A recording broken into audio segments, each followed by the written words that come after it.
जय हिंद साथियों। आज हम अपने इस नए लेक्चर में भारतीय संविधान के भारतीय नागरिकता पर चर्चा करेंगे।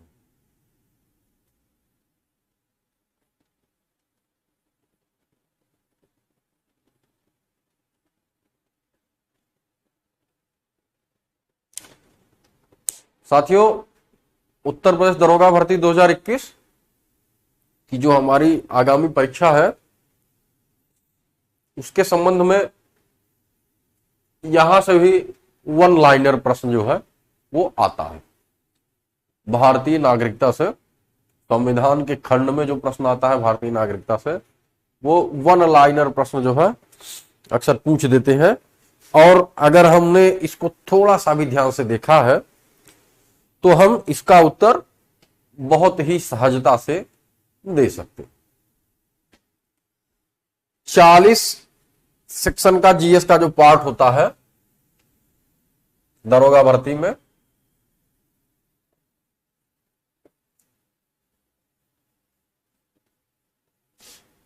चालीस का जो 40 प्रश्नों का ये खंड होता है जिसमें एक खंड पूरा संविधान एवं मूल विधि का जो पूछा जाता है उसमें प्रायः जो है हम वन लाइनर जो प्रश्न होता है उसको ऐसे हम देखते हैं और सीधे प्रश्न होता है, उसके 4 ऐसे करके विकल्प होते हैं, 3 और ये 4 ऐसे 4 विकल्प होते हैं और हम इसको देखते हैं। जो विकल्प हमें सही लगता है उसको ऐसे धीरे से टिक करके हम आगे बढ़ जाते हैं। तो यहां टाइम मैनेजमेंट भी जो है उसको हम बहुत आराम से कर सकते हैं परीक्षा में। और अब हम सीधे अपने टॉपिक पर आते हैं। जो आगामी हमारी जो परीक्षा है उत्तर प्रदेश दरोगा भर्ती, उस संबंध में जो हम चर्चा कर रहे हैं, हमारा जो आज का टॉपिक है भारतीय संविधान में, वो है भारतीय नागरिकता।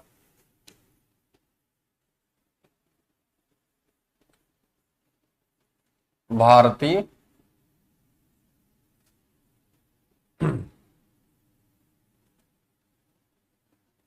नागरिकता।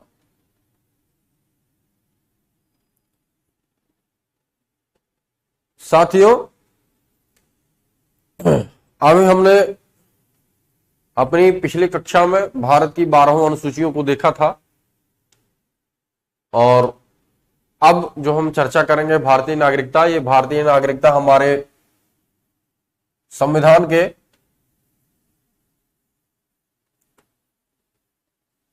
भाग 2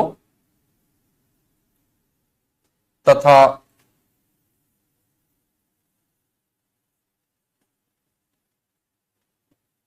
अनुच्छेद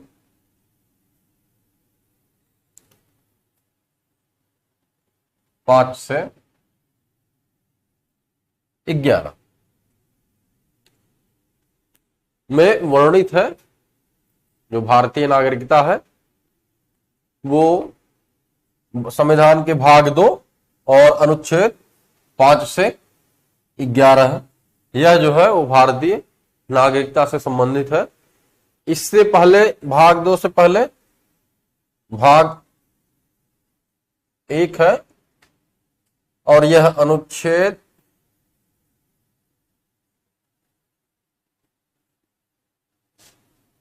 1 से 4 तक के बीच में संघ एवं इसके राज्य क्षेत्र के बारे में इससे संबंधित है। और जो संविधान का भाग 2 है वो आज का हमारा विषय है, यहां से प्रायः प्रश्न आते हैं, वह है भारतीय नागरिकता। यह संविधान के भाग 2 अनुच्छेद 5 से 11 में भारतीय नागरिकता वर्णित है। अब हम बात करते हैं कि किन व्यक्तियों को भारत की नागरिकता मिलती है, किसे भारत का नागरिक माना जाएगा और भारत की नागरिकता कैसे छीन जाती है। अब हम बात करते हैं कि किन व्यक्तियों को भारत की नागरिकता मिल सकती है। साथियों, जैसा कि हम सभी जानते हैं, हर वो व्यक्ति जो भारत का गणतंत्र लागू हुआ 26 जनवरी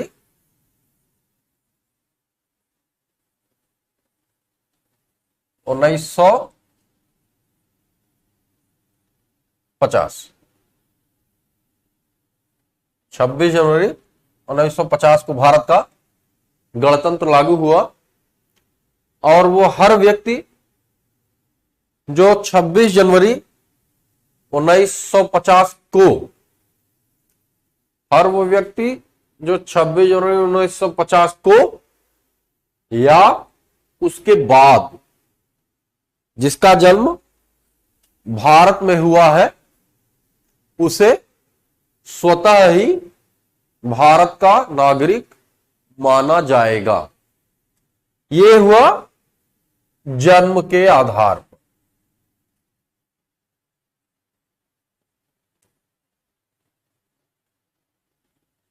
जन्म के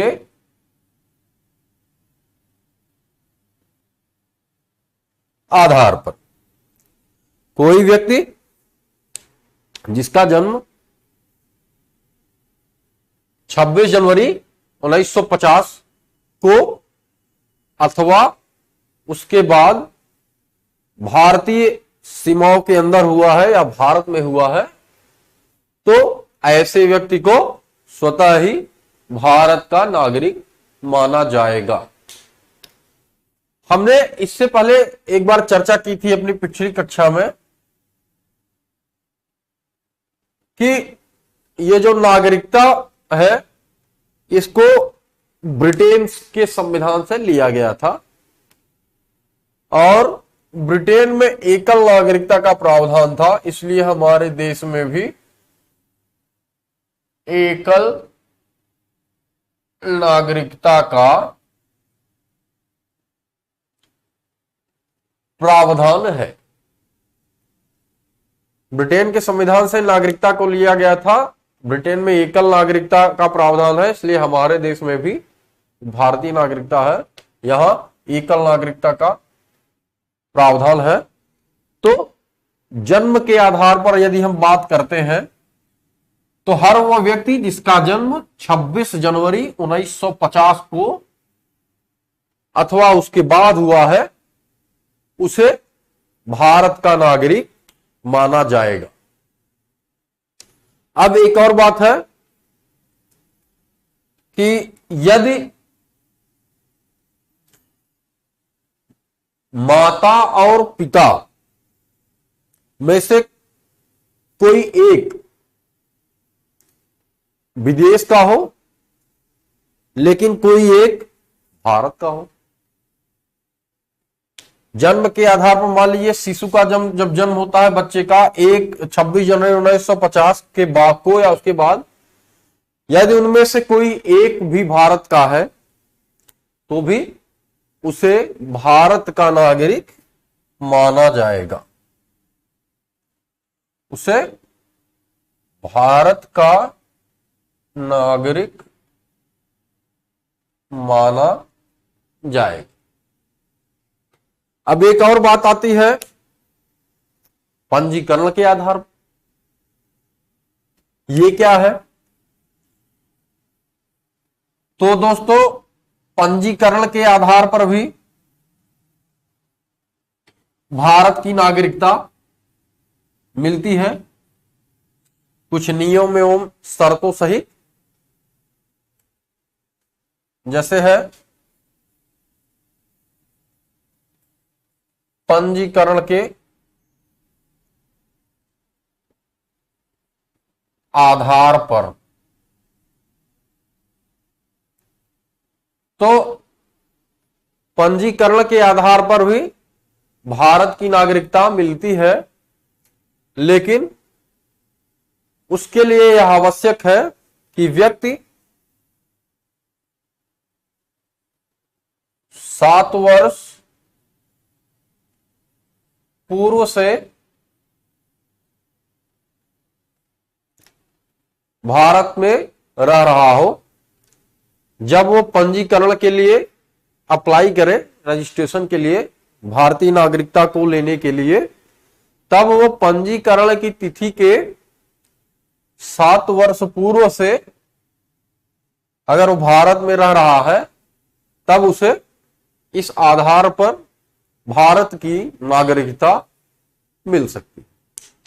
आप प्रायः देखे होंगे, जैसे मैं उदाहरण के तौर पर एक गायक हैं बॉलीवुड के, जिनका नाम है अदनान सामी। अदनान सामी, इनको जो भारत की नागरिकता मिली है वह इसी आधार पर मिली,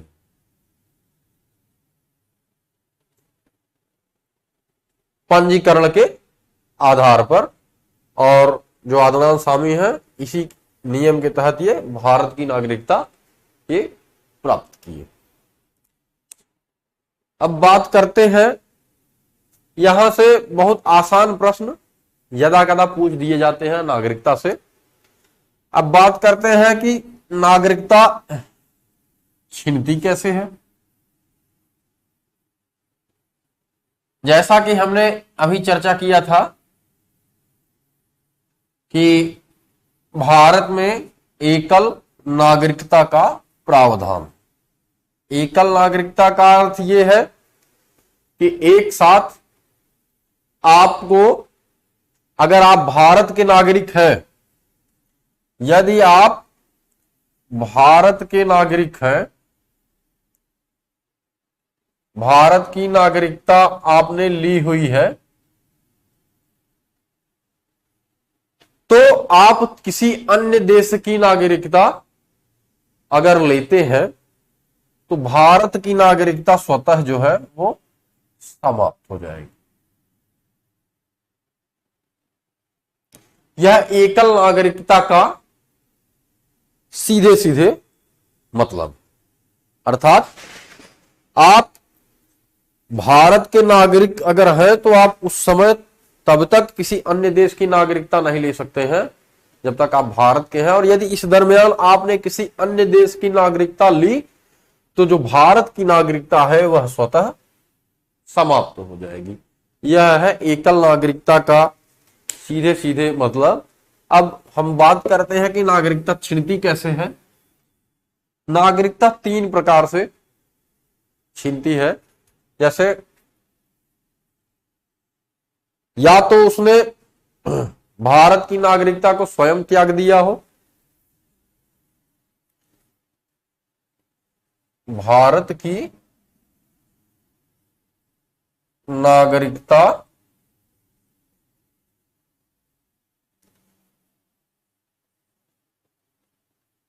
त्याग दिया हो,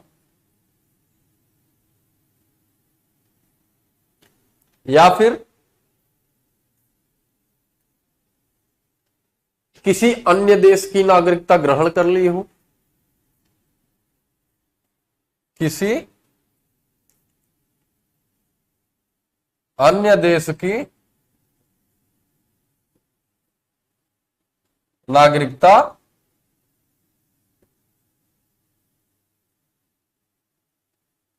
ग्रहण कर ली हो,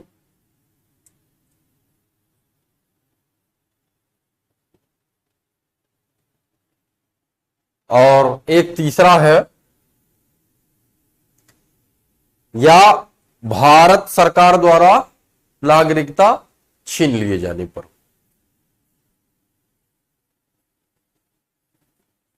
भारत सरकार द्वारा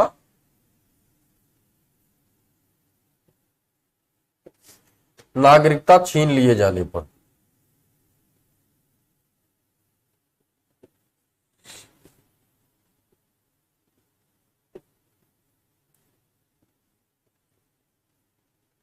यह 3 ऐसी स्थिति है कि जब भारत की नागरिकता छीनी जा सकती है या छिन जाती है, और वो है या तो व्यक्ति स्वयं भारत की नागरिकता त्याग दिया हो, किसी अन्य देश की नागरिकता ग्रहण कर ली हो, जैसा कि भारत में एकल नागरिकता का प्रावधान है, और या फिर भारत सरकार द्वारा नागरिकता यदि छीन ली जाती है तो भी भारत की जो नागरिकता है वो समाप्त हो जाएगी। एक बार फिर से भारत की नागरिकता त्याग दिया हो, किसी अन्य देश की नागरिकता ग्रहण कर ली हो, या भारत सरकार द्वारा नागरिकता छीन लिया गया हो, तब भारत की नागरिकता जो है इस तरीके से वह समाप्त हो जाती है। यह था भारत की नागरिकता एवं भारत की नागरिकता किस प्रकार समाप्त होती है उसके बारे में। अब हम साथियों आते हैं अपने अगले टॉपिक पर, जो परीक्षा की दृष्टि से एक बहुत महत्वपूर्ण टॉपिक है। प्रायः हम में से बहुत लोग इस टॉपिक से परिचित होंगे। हम उस टॉपिक की चर्चा यहां पर करते हैं, और जिसका नाम है मौलिक अधिकार। इसका नाम है मौलिक अधिकार।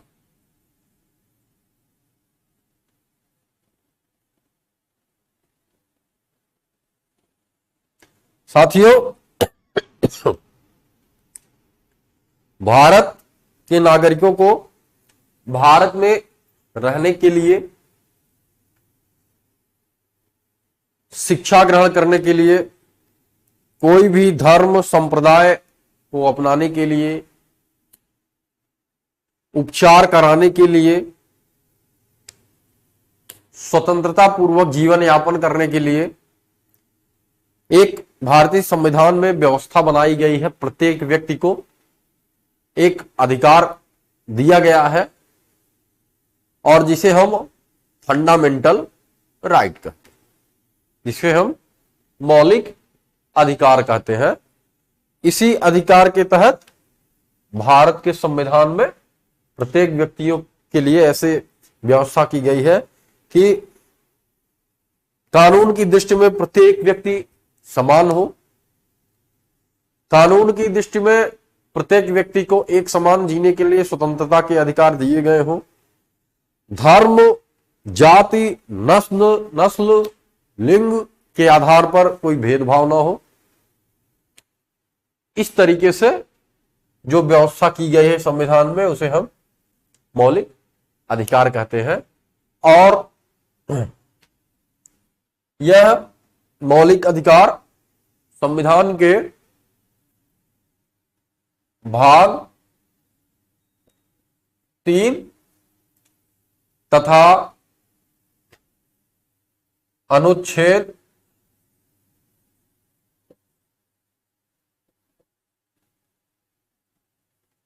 12 से 35 के बीच में वर्णित है।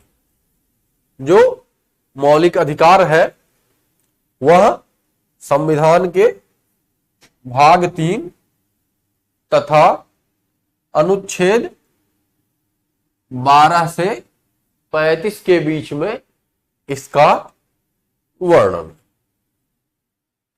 हम जैसा कि पिछली कक्षाओं में अपने चर्चा किए थे कि मौलिक अधिकार को भारतीय संविधान में किस देश के संविधान से लिया गया था, और हमने देखा था कि मौलिक अधिकार को भारतीय संविधान में यूएसए के संविधान से लिया गया था, संयुक्त राज्य अमेरिका के, और इसे भाग 3 एवं अनुच्छेद 12 से 35 के बीच में मौलिक अधिकार का वर्णन है।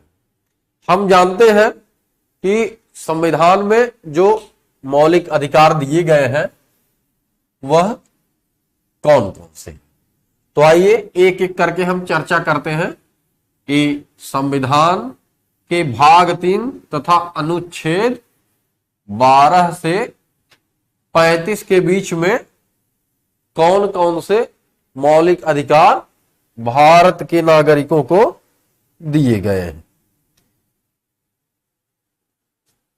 आइए एक एक करके चर्चा करते हैं। संविधान में 6 मौलिक अधिकार दिए गए हैं और वो कौन कौन से हैं। समानता का अधिकार, स्वतंत्रता का अधिकार, शोषण के विरुद्ध अधिकार, धार्मिक स्वतंत्रता का अधिकार, संस्कृति एवं शिक्षा संबंधी अधिकार और संवैधानिक उपचारों का अधिकार। जब इस संविधान को अपनाया गया था, संविधान बना था, उस समय एक छह मूल अधिकार के अलावा 7 मूल अधिकार था। एक और था जिसका नाम था संपत्ति का अधिकार, जिसे बाद में संविधान के 44वें संशोधन के द्वारा संपत्ति के अधिकार को मौलिक अधिकार से हटाकर इसको विधिक अधिकार बना दिया गया, इसको कानूनी अधिकार बना दिया गया। संपत्ति के अधिकार को वर्तमान में भारतीय संविधान में कुल 6 मौलिक अधिकार हैं और हम बिंदुवार इसकी चर्चा करते हैं। तो आइए, पहला जो मौलिक अधिकार है वह है समानता का अधिकार। समानता का अधिकार। दूसरा है स्वतंत्रता का अधिकार। स्वतंत्रता का अधिकार।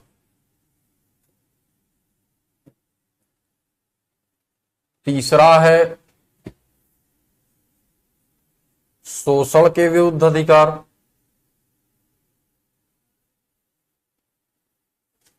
शोषण के विरुद्ध अधिकार।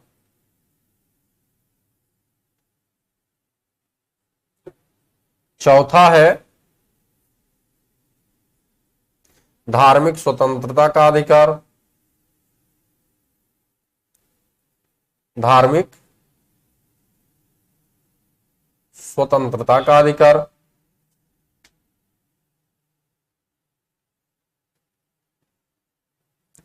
पांचवा है संस्कृति एवं शिक्षा संबंधी अधिकार। संस्कृत एवं शिक्षा संबंधी अधिकार। और जो छठवां है और आखिरी, वह है संवैधानिक उपचारों का अधिकार। संवैधानिक उपचारों का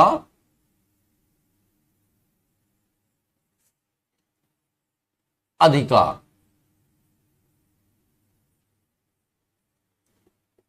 यह हमारे 6 मौलिक अधिकार हैं, जिसमें से पहला है समानता का अधिकार। दूसरा है स्वतंत्रता का अधिकार।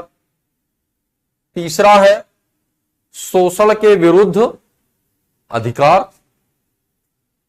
चौथा है धार्मिक स्वतंत्रता का अधिकार।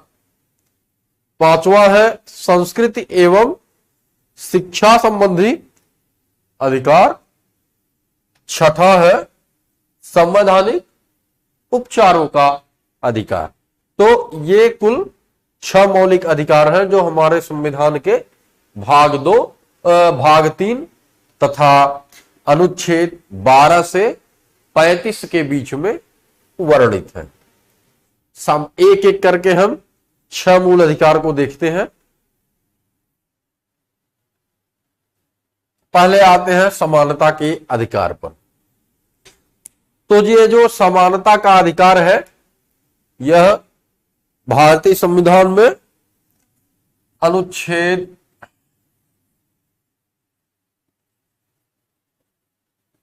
14 से 18 के बीच में समानता का अधिकार, इसका वर्णन। फिर आते हैं स्वतंत्रता का अधिकार। स्वतंत्रता का अधिकार अनुच्छेद 19 से 22 के बीच में है। फिर आते हैं शोषण के विरुद्ध अधिकार। यह 23 से 24 के बीच में है। फिर आते हैं धार्मिक स्वतंत्रता का अधिकार। इसका वर्णन अनुच्छेद 25 से 28 के बीच में है। फिर संस्कृति एवं शिक्षा संबंधी अधिकार, इसका वर्णन जो है अनुच्छेद 29 से 30 के बीच में है। और फिर आते हैं अपने छठे और अंतिम मूल अधिकार पर, जिसका नाम है संवैधानिक उपचारों का अधिकार, और इसका वर्णन जो है अनुच्छेद 32। ये हमारे 6 मौलिक अधिकार हैं जो अलग अलग अनुच्छेद में वर्णित है। समानता का अधिकार अनुच्छेद 14 से 18 में, स्वतंत्रता का अधिकार अनुच्छेद 1922 में वर्णित है, शोषण के विरुद्ध अधिकार 23 से 24 के बीच में वर्णित है, धार्मिक स्वतंत्रता का अधिकार अनुच्छेद 25 से 28 के बीच में वर्णित है, संस्कृति एवं शिक्षा संबंधी अधिकार 29 से 30 के बीच में वर्णित है, संवैधानिक उपचारों का अधिकार यह अनुच्छेद 32 में वर्णित है। और ये जनरल बात है जो हम सभी प्रायः जानते हैं। अब हम एक एक अधिकार को हम देखते हैं। जो समानता का अधिकार है साथियों, ये भारत के प्रत्येक नागरिक को विधि के सम्मुख समान बनाता है। समान किसमें? समानता हो कानून में, कानून के आधार पर समानता, विधि के सम्मुख समानता, कानून के आधार पर किसी के साथ कोई भेदभाव ना हो, उसमें समानता, धर्म, जाति, नस्ल तथा लिंग के आधार पर कोई भेदभाव ना हो और सारे नागरिक एक समान समझे जाएं, उसके आधार पर समानता, तथा सरकारी जो नियोजन होता है, जो अवसर होते हैं सरकारी क्षेत्रों के सेवाओं में, उसके आधार पर समानता। उसके अलावा छुआछूत जैसी जो बात है, अस्पृश्यता, उसका उन्मूलन और उसके आधार पर कोई भेदभाव न हो किसी व्यक्ति से, उसके आधार पर समानता। इसके अलावा उपाधियों का अंत भी इसी समानता के अधिकार में किया गया है, इसके आधार पर समानता। उपाधियों का अंत इसलिए किया गया क्योंकि जैसा कि हम जानते हैं कि समानता उसके भी आधार पर दिखलाई दे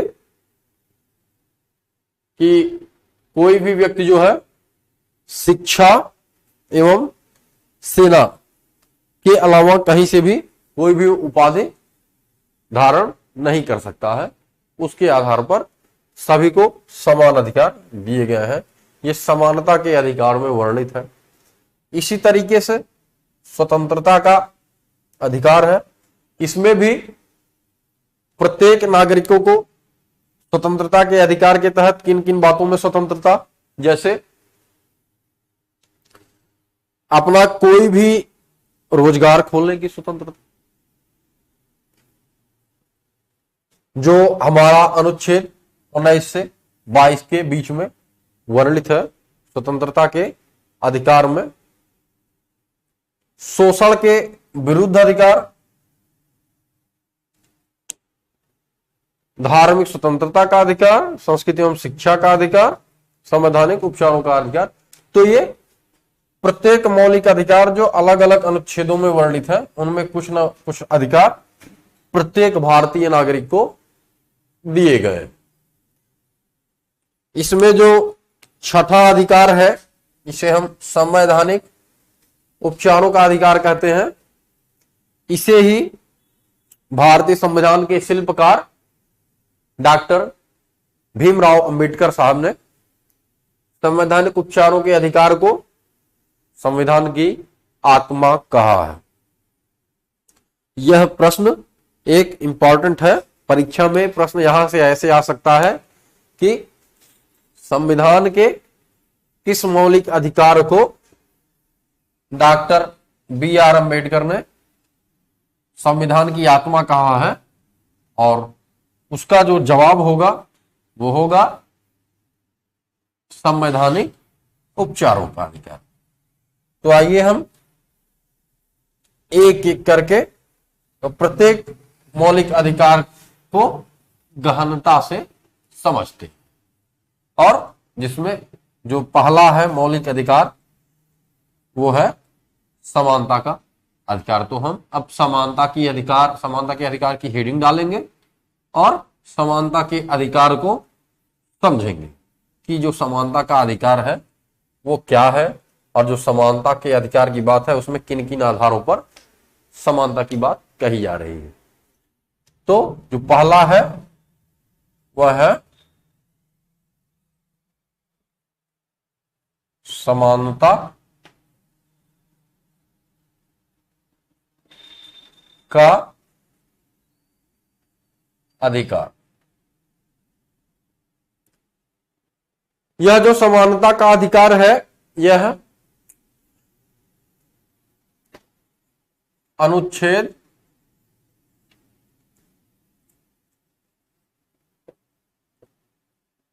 14 से 18 के बीच में वर्णित। अनुच्छेद 14 से 18 के बीच में समानता के अधिकार का वर्णन है। तो अब आइए देखते हैं कि अनुच्छेद 14 क्या है। तो पहला देखते हैं, समानता के अधिकार के तहत अनुच्छेद 14 में किस तरीके के समानता की बात कही गई। तो जो अनुच्छेद 14 है वो है विधि के समक्ष समानता। विधि के समक्ष समानता, अर्थात भारत में निवास करने वाले प्रत्येक नागरिकों को विधि के समक्ष समान अधिकार दिए गए हैं। भारत में के भारतीय संविधान में जो निहित प्रावधान है उसमें कानून के आधार पर किसी व्यक्ति के साथ कोई भेदभाव नहीं किया जाएगा। यही है विधि के समक्ष समानता। अब आते हैं अगली बात, जो है अनुच्छेद 15 क्या कहता है।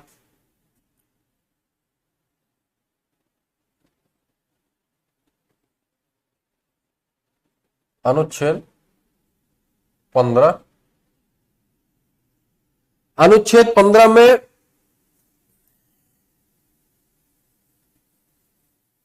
धर्म, जाति, नस्ल,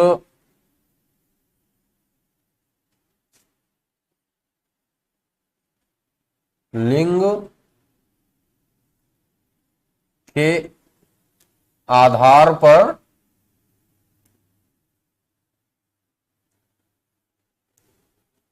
भेदभाव का, भेद के आधार पर भेदभाव निषेध,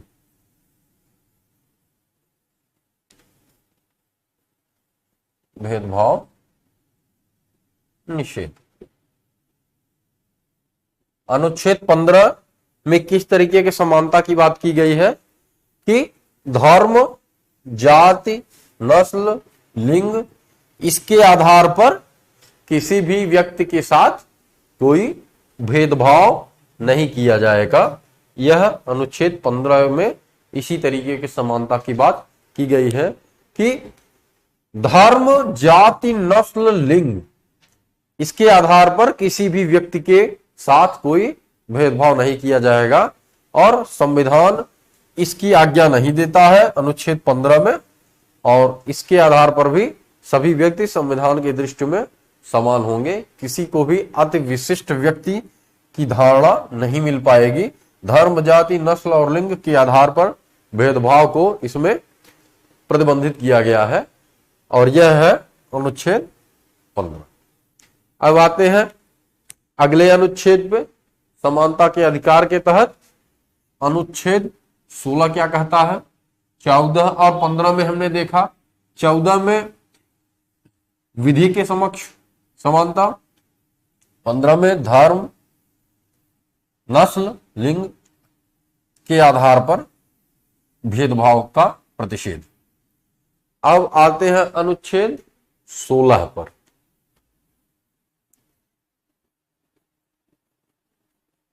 अनुच्छेद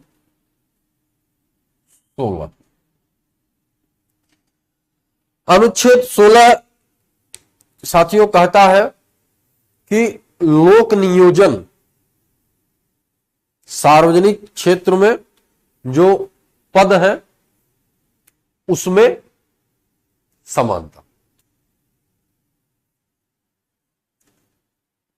सार्वजनिक नियोजन में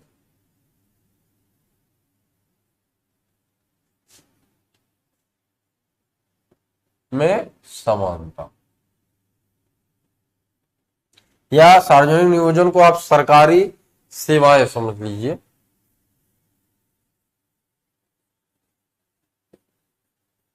सरकारी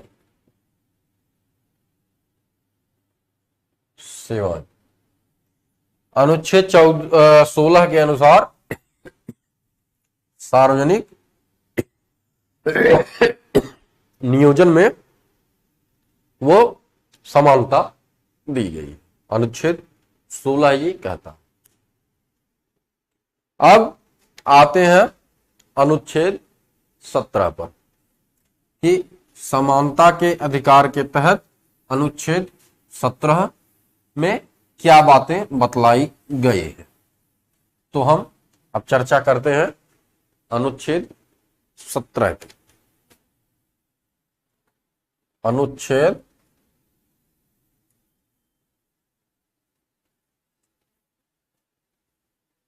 17, अनुच्छेद 17 में साथियों अस्पृश्यता का अंत किया गया। अस्पृश्यता अर्थात छुआछूत। अनुच्छेद 17 में अस्पृश्यता का अंत किया गया है अनुच्छेद 17 में, अर्थात इसमें छुआछूत को अवैध घोषित किया गया है। छुआछूत का अंत कर दिया गया है समानता के अधिकार के तहत अनुच्छेद 17 में।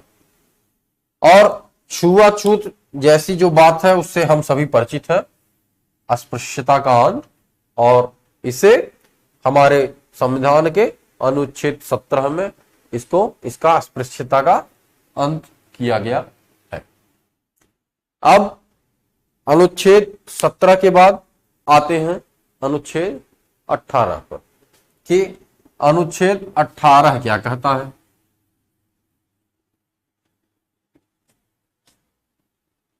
दोस्तों अनुच्छेद 18 में उपाधियों का अंत कर दिया गया।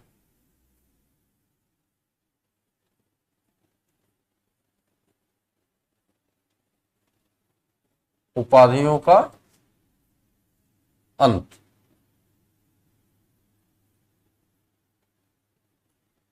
यह बातें अनुच्छेद 18 में बतलाई गई है और अनुच्छेद 18 के अनुसार इसमें उपाधियों का अंत कर दिया गया है। अर्थात कोई भी व्यक्ति जो है शिक्षा तथा सेना के क्षेत्र को छोड़कर, शिक्षा एवं सैन्य क्षेत्र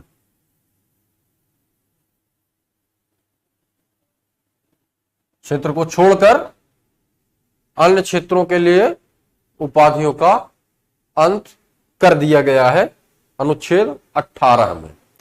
इसके साथ ही इसमें एक बातें और कही गई हैं, कोई भी व्यक्ति विदेश से कोई भी उपाधि बिना भारत के राष्ट्रपति की पूर्व आज्ञा के स्वीकार नहीं कर सकता। अर्थात यदि भारत के राष्ट्रपति की आज्ञा नहीं है तो कोई भी व्यक्ति विदेश से कोई भी उपाधि स्वीकार नहीं कर सकता है अनुच्छेद 18 के तहत। और इसी अनुच्छेद में उपाधियों का अंत कर दिया गया है शिक्षा एवं सैन्य क्षेत्र को छोड़कर।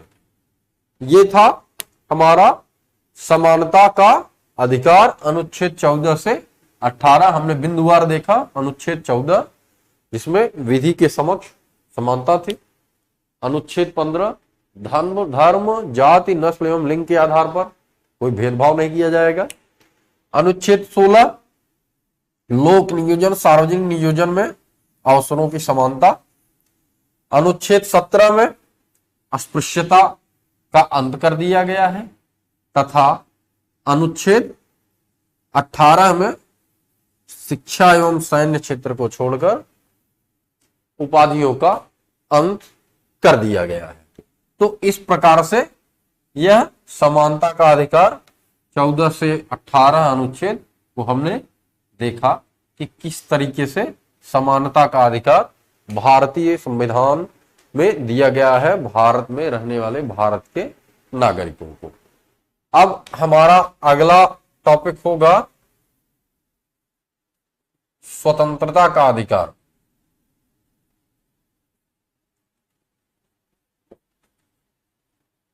स्वतंत्रता का अधिकार और यह है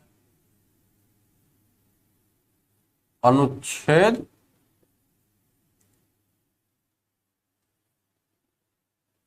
19 से 22 के बीच में स्वतंत्रता के अधिकार का वर्णन है और हम स्वतंत्रता के अधिकार को अपनी अगली कक्षा में एक एक बिंदुवार इसका अध्ययन करेंगे कि स्वतंत्रता का अधिकार क्या है और किस तरह की स्वतंत्रता भारतीय नागरिकों को भारतीय संविधान के मौलिक अधिकार के तहत दी गई।